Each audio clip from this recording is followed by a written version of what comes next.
Friends हमने जो है बात की, कहां तक बात की हमने? नॉवेल्स की बात की, जेन ऑस्टन की। And now after it we will discuss romantic literature, but before that we are going to discuss some important authors, novelists and poets of Scotland, because sometime we find question from Scottish literature also. Scottish literature, if we talk,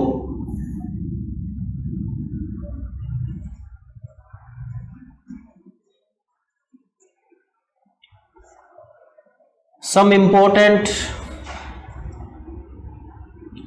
William Dunbar, Henryson,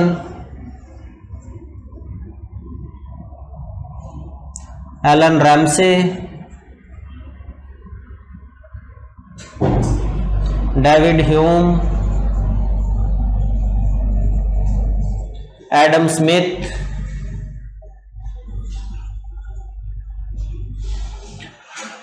Robert Burns,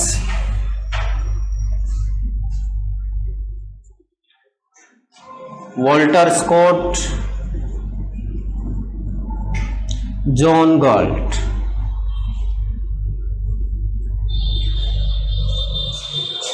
Walter Scott तक mainly, and after Walter Scott almost for 1 century there was no great author of Scotland. So it means that these some important figures are there, okay, and in this lesson we will discuss about these candidates. David Hume already we have discussed, Adam Smith economist he is, तो हमारे काम का नहीं है इतना, Robert Burns, Scott and Alan Ramsay basically, okay. तो friends, one important fact about Scottish literature that we must know is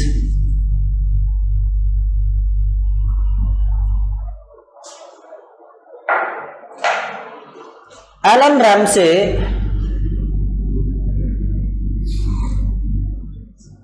and others founded Easy Club in 1712. ये question बन सकता है कि इजी क्लब की फाउंडेशन जो है कब हुई और किसने की? तो आंसर इज, इफ ईयर तो 1712 and if the author then Alan Ramsay. Alan Ramsay, 2 works are there which are worth mentioning here. The first one is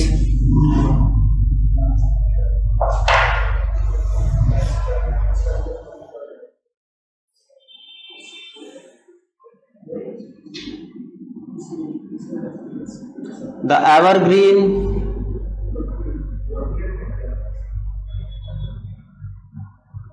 Tea Table Miscellany, both published in 1724. Both published in, ये जो है tea table miscellany, it's very important collection of poems by Allan Ramsay. Actually था क्या, जैसे David Hume की हमने बात की, डेविड ह्यूम ने तो अपना जो कलेक्शन था, जो फिलोसफिकल उनके वर्क्स थे, वो अपने एक इंग्लिश फ्रेंड से चेक करवाया था कि कहीं इसमें कोई स्कॉटिश टच तो नहीं रह गया है, यानी कि वो मेटाफोरिकली और फिजिकली. और जो है हम बात करते हैं इसकी जेम्स टॉमसन की, दोनों ही जो है स्कॉटलैंड से मेटाफोरिकली प्लस फिजिकली दे वर अवे. उसके बाद जब एलन रैमसे हैं, बर्न्स हैं, स्कॉट है, तब हमें वहां से जो है उनके अंदर से स्कॉटिश का स्मेल आता है, अच्छे तरीके से स्मेल आता है. देखिए फ्रेंड, ये थे एलन रैमसे जिन्होंने एवरग्रीन और the tea table miss Allan ने लिखा. इसके बाद एक और वर्क जो एक बार पेपर में भी पूछा गया था, थॉमस पर्सी का एडिटेड वर्क है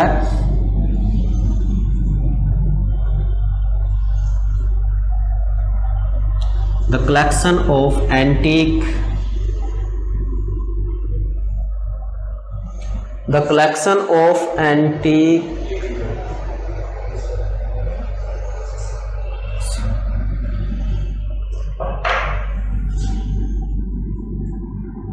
relics of antique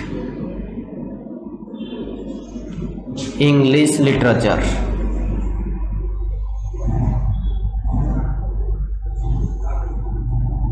it published in 1765। ये क्या है, इसमें मेनली जो बैलेड्स हैं उनका कलेक्शन है, Scottish and English ballads, ancient ballads, उसका कलेक्शन है। तो it is also important work. Thomas Percy का जो है पब्लिश्ड इन 1765। क्वेश्चन ये बना था नेट में कि ये बुक पब्लिश कब हुई थी, 1765 में, और इसके एडिटर थे थॉमस पर्सी। तो in this way this is also important for us. इसके बाद जो नेक्स्ट है वो है रॉबर्ट फर्ग्यूसन। रॉबर्ट फर्ग्यूसन जो है बड़ा नाम नहीं है, लेकिन हमें पता होना चाहिए। इसी तरीके से क्वेश्चन कई बार पूछ लिया जाता है कि रॉबर्ट फर्ग्यूसन जो है कौन थे, तो ही वो जा स्कॉटिश। उसके बाद हम डायरेक्ट पहुंच रहे रॉबर्ट बर्न्स के ऊपर।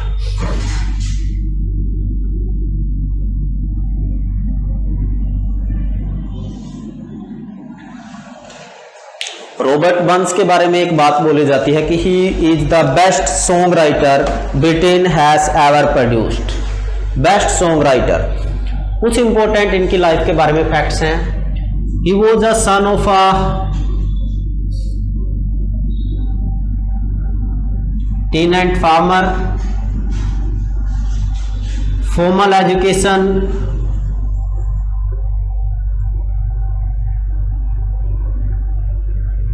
नाम मात्र की है। ही वॉज नॉट इलिटरेट, लेकिन फॉर्मल एजुकेशन बहुत कम था। लैंग्वेज स्कॉटिश बहुत अच्छे से, कुछ फ्रेंच और लैटिन भी जानते थे। He studied Shakespeare, Milton. कहने का मतलब है जो बड़े इंग्लिश पोइट थे सबको बहुत अच्छे से पढ़ा इसने। हेनरिसन वगैरह जो इनके अपने खुद के पुराने पोइट हैं, Dunbar, Henryson, he studied a lot them.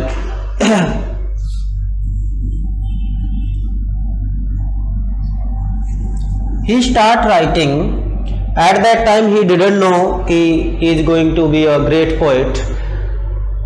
He wanted to go to Jamaica.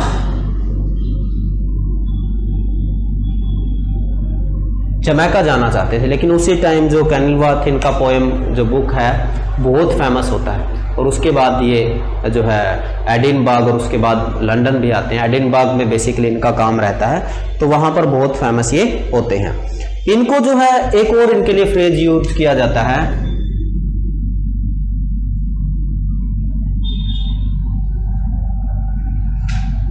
Heavenly taught Plowman. क्यों? क्योंकि जो फॉर्मल एजुकेशन था वो तो नाम मात्र का ही था। तो रॉबर्ट बर्न्स के लिए लिखा जाता है हेवनली बोर्न प्लोमैन। तो काफी इंपॉर्टेंट ये रहे हैं। देखिए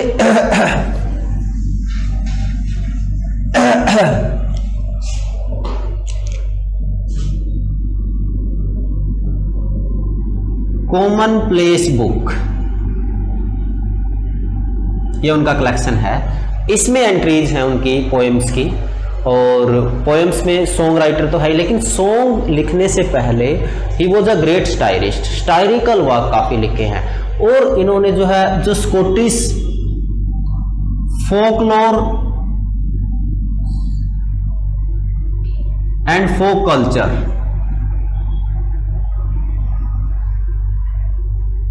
इसको बहुत अच्छे से एक्सप्लॉइट किया है। ये इनमें जो है काफी खूबी है। दूसरी चीज क्या है, इनमें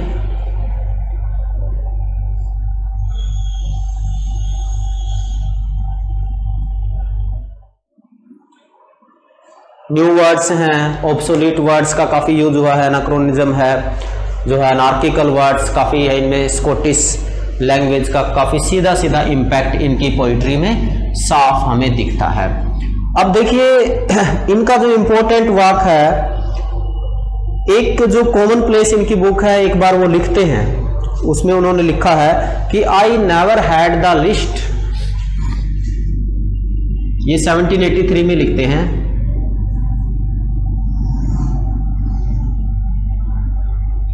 I never had the list thought of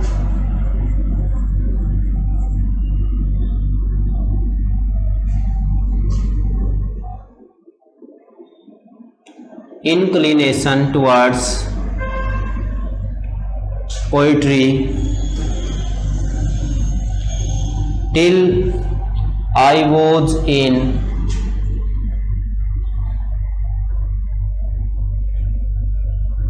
heartily love in manner when the spontaneous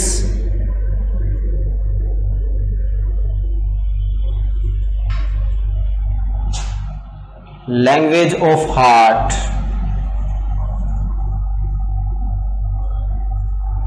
became poetry। ये एंट्री है इनकी अप्रैल 1783 की, जो कॉमन प्लेस बुक में है, बुक में मेंशन इन्होंने खुद इस तरीके से किया है। तो ये एंट्री इनकी 83 की है, अप्रैल 83 की है।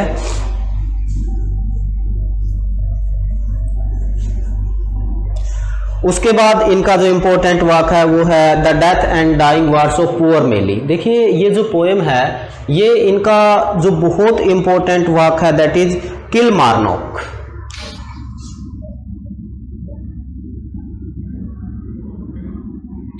ये जो पोइटिकल कलेक्शन है इसमें बहुत शानदार पोएम्स उनकी हैं किलमार्नोक, और इसका जो पूरा टाइटल है पोएम्स चीफली इन स्कॉटिश डायलेक्ट।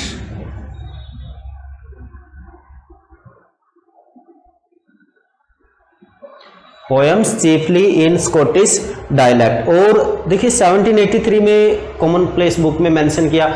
1784 और 85 बहुत ही प्रोडक्टिव और क्रिएटिव ईयर इनके लिए रहे। तो ये जो वर्क इनका पब्लिश होता है वो पब्लिश होता है 1786। इसमें कुछ शानदार पोएम्स रही हैं, जैसे the death and dying of poor Mailie. ये बहुत अच्छी पोएम है। To louse to mouse twa dogs. कुछ और पोएम्स जो है इसमें हम मेंशन कर सकते हैं। Holy fair,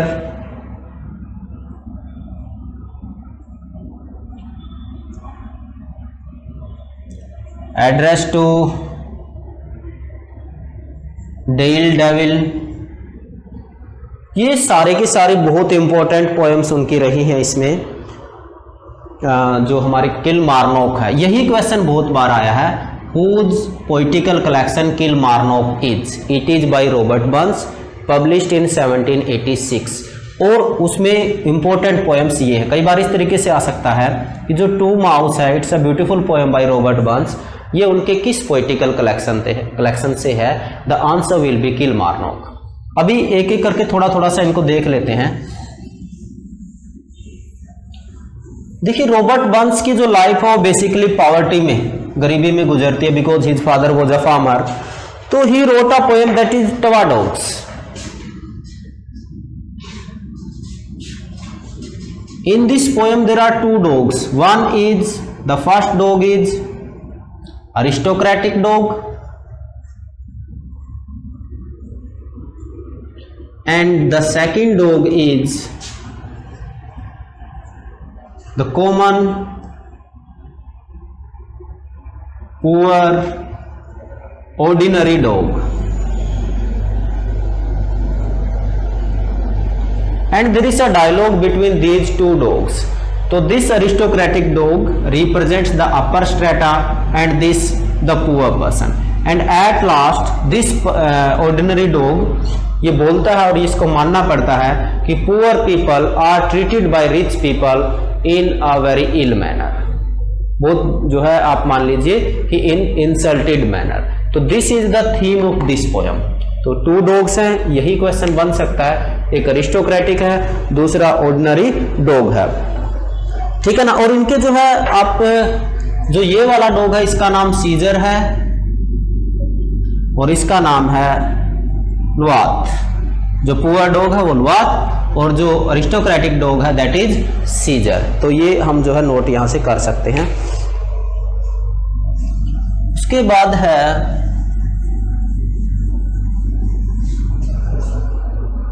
Holi fair.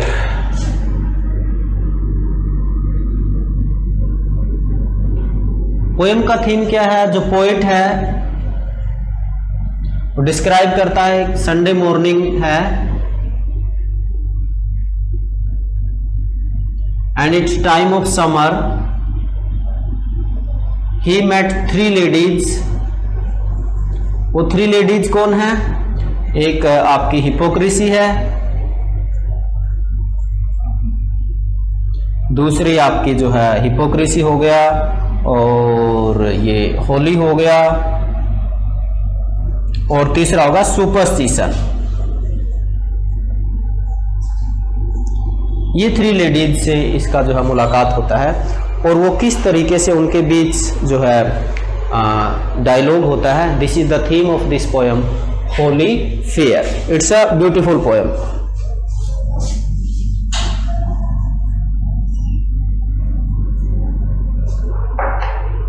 उसके बाद है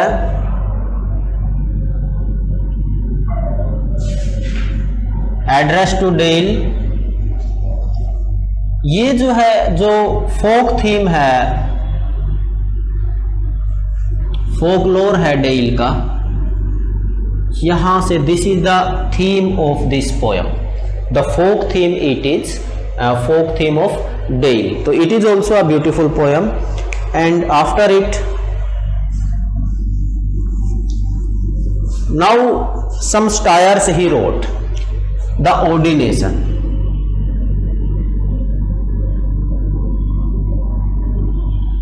It was a stire on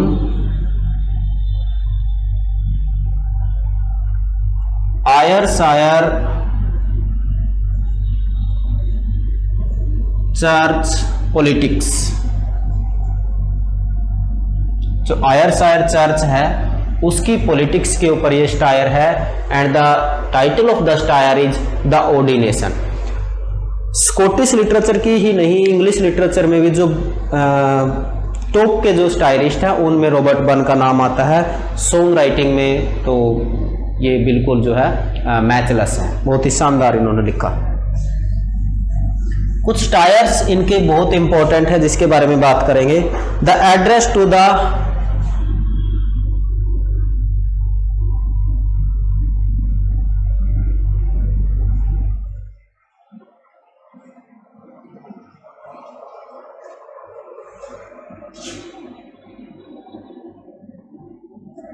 The address to the Ancogrid, that's a beautiful style। उसके बाद है Death and Dr. Hornbook, again it's a style।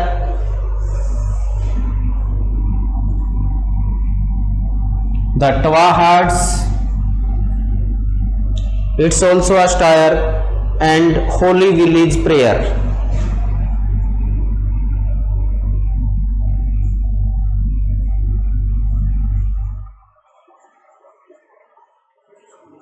Holi village prayer, ये जो अटैक है, जो कैल्विनिस्टिक व्यू ऑफ प्रीडेस्टिनेशन और जो साल्वेशन के बारे में वो बात करते हैं, उनका जो थियोरी है, this is an attack on Calvinistic view. जो कैल्विनिस्टिक का जो थियोरी है उसके ऊपर जो है कैल्विनिस्टिक जो कैल्विनिज्म था उसका अगेंस्ट जो है holy village prayer. It's a great satire written by Robert Burns.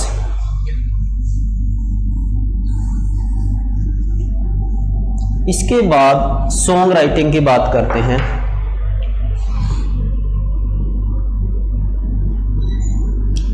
Songs mainly you can say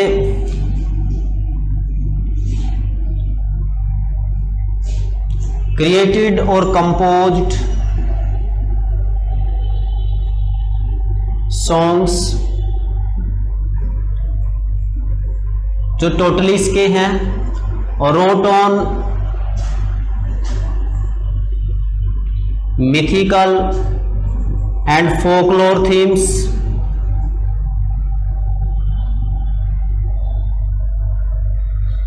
और रीरिटन भी किया है इन्होंने। कुछ जो एंसेंट सॉन्ग्स थे उनको रीराइट करने का काम भी जो है रॉबर्ट बर्न्स ने किया है। तो ही was a very artistic and very talented song writer. एक और अच्छी चीज क्या है, वैसे तो कोई फॉर्मल एजुकेशन ज्यादा नहीं था, जो स्टाइलिस्टिक एस्पेक्ट था इनकी पोइट्री का, that is also very strong and rich. ये एक अच्छी बात है, स्टाइलिस्टिक एस्पेक्ट बहुत शानदार था इनका। सॉन्ग की यदि बात करें तो एक सॉन्ग इनका जो बहुत ही फेमस रहा है,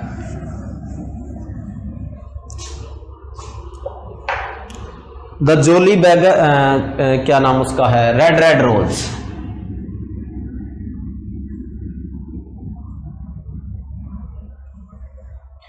रेड रेड रोज जो इनका पोएम रहा यानी कि सॉन्ग रहा, ये सॉन्ग बेसिकली इन्होंने जेसी लिवारस,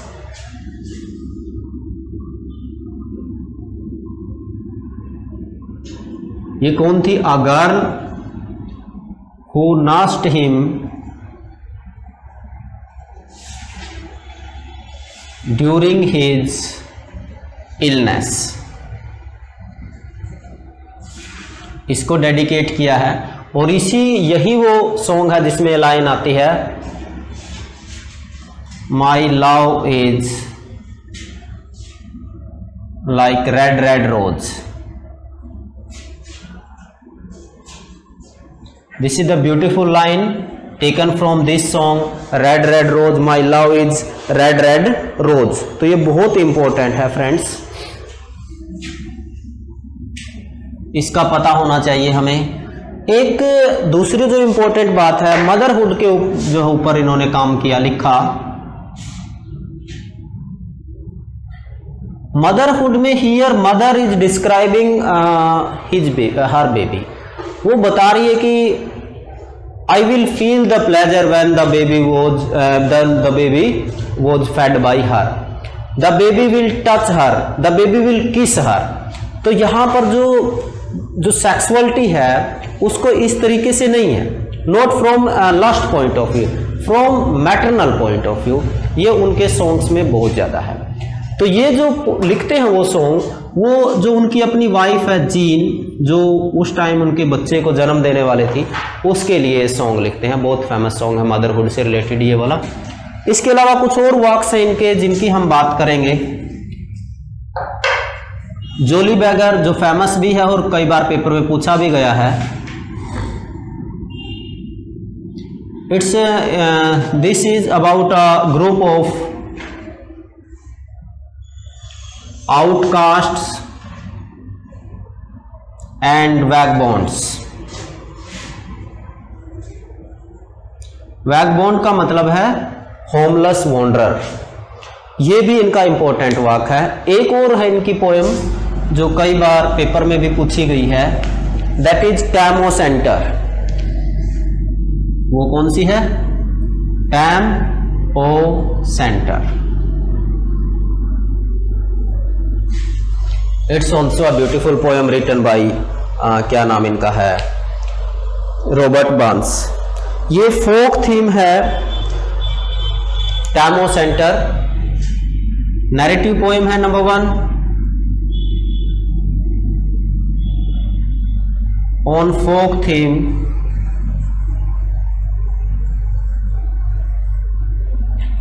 जो फोक थीम है वो किस चीज का, कौन सा जो है,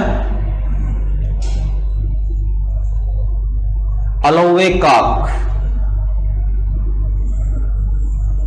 ये वाला इसका थीम है। कई बार इस तरीके से भी क्वेश्चन आ जाता है, तो हमें पता होना चाहिए। इसके अलावा यदि हम बात करें,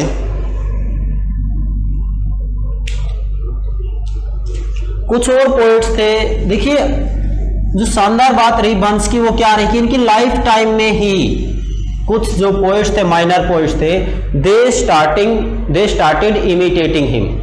it was an achievement for Burns कि people started imitating him during his life time.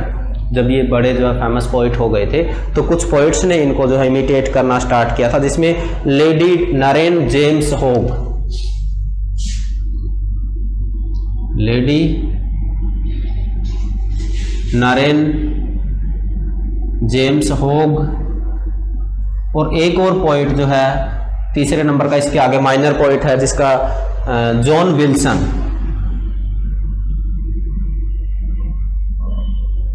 John Wilson, और जिनका पेन नेम है जेम्स नॉर्थ, नहीं क्रिस्टोफर नॉर्थ, ये एक बार क्वेश्चन आया था इसके पेन नेम का। पेन नेम से एक क्वेश्चन हर बार आता है, और उसका एक पूरा कलेक्शन मैंने यूट्यूब के ऊपर वीडियो डाल रखा, जिसमें मेजर जो ऑथर्स हैं जिनके पेन नेम है वो डाल रखे हैं, तो आप वहां से देख सकते हैं।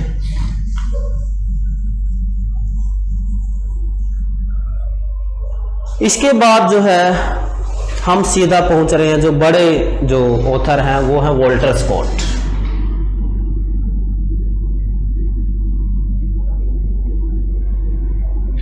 वॉल्टर स्कॉट की यदि बात करें तो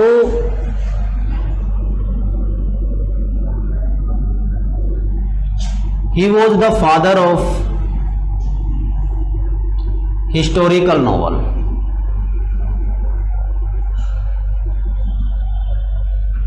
He wrote about the history of England, France, Scotland,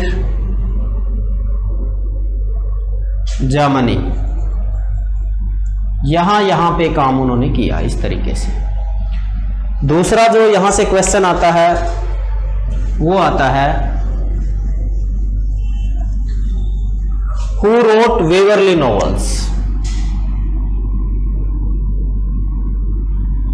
Waverly novels written by Walter Scott. Walter Scott से जो है वो वेवरली नॉवेल्स की बात करते हैं। और जो वेवरली नॉवेल्स ये अपने आप में एक नॉवल है, उसके बाद ये सीरीज है पूरा।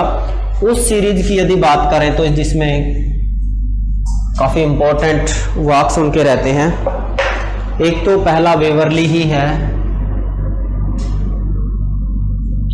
पब्लिश्ड इन 1814, जो वेवरली है, और इसका एक सब टाइटल भी है, that is it is since 60 years। This is the sub title of the novel Waverly. Waverly के बाद जो नेक्स्ट है that is guy morning,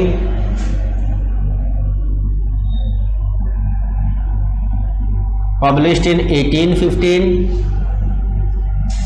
The next one is The Antique and Old Mortality,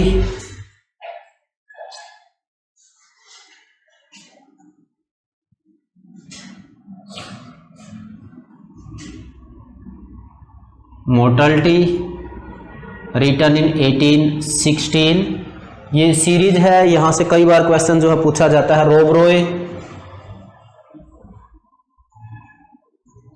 रोब रॉय के बाद जो है द हार्ट ऑफ मिडलोथियन, ये 1817 है।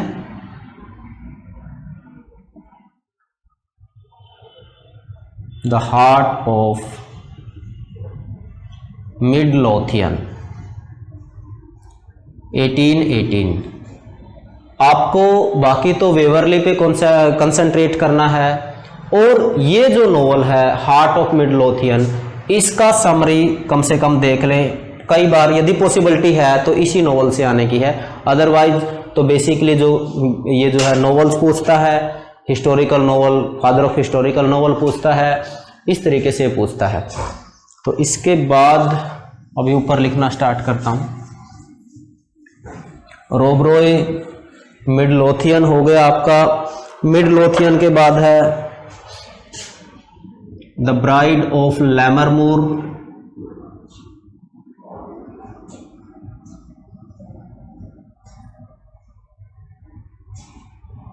1819, लैमरमूर 1819, और द लेजेंड ऑफ मॉन्ट्रूज।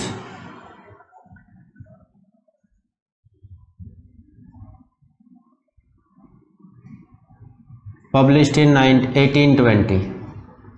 ये वेवरली नॉवेल्स इनके हैं जो बहुत इंपॉर्टेंट है, बहुत बार पेपर में पूछा गया। इसके बाद एक वाक इनका बहुत जो है कॉपियस राइटर थे, बहुत लिखा है, ये भी पेपर में कई बार आया है, और वो है इवैनहो। इवैनहो जो वाक है ये पब्लिश होता है 1819 में, इसको जरूर नोट करेंगे। इवैनहो बहुत बहुत बार पूछा गया है पेपर में। उसके बाद मोनेस्ट्री है, –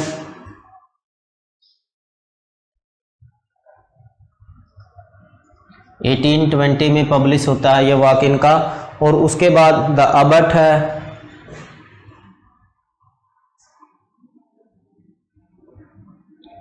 द कैनिलवर्थ है, और इसके बाद जो इनका है ये दोनों, ये भी 1820 में, ये 1822 में। एक वार इनका द पायरेट है, पायरेट जो है इंपॉर्टेंट वाक है, और पायरेट पब्लिश होता है 1822 में। द फॉर्च्यून ऑफ नीजल,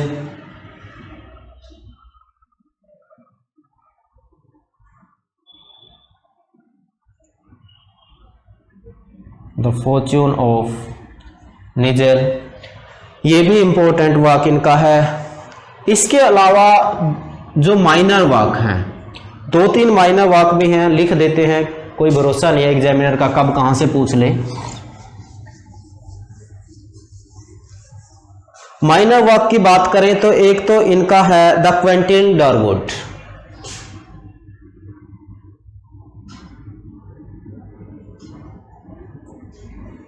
लेकिन यहां से एक जो लास्ट में लिखते हैं और बहुत बहुत फेमस इनका वाक है वो है रेड गॉन्टलेट। ये काफी फेमस हुआ है,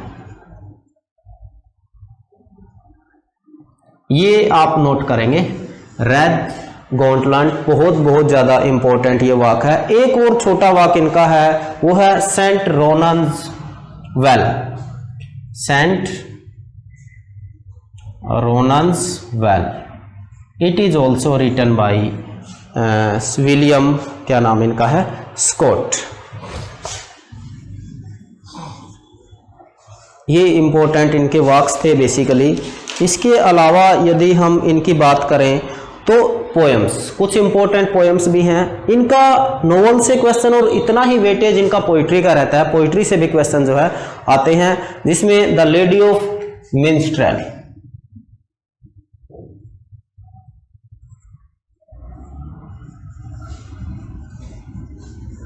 ये काफ़ी इम्पोर्टेंट है इनका, बहुत इम्पोर्टेंट, कई बार जो है पूछा गया है। और 1805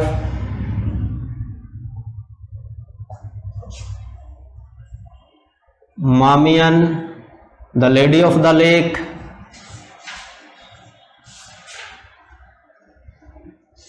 ये भी question, lady of the lake वाला क्वेश्चन कई बार आया है पेपर में।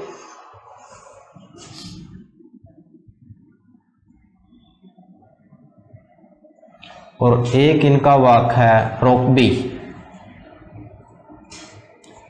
ये भी पोइटिकल वाक जो है इनका है रॉकबी, जो पब्लिश होता है 1813 में। इसके अलावा एक बहुत फेमस बैलेड जो इनका रहा है वो है बोनी डंडी,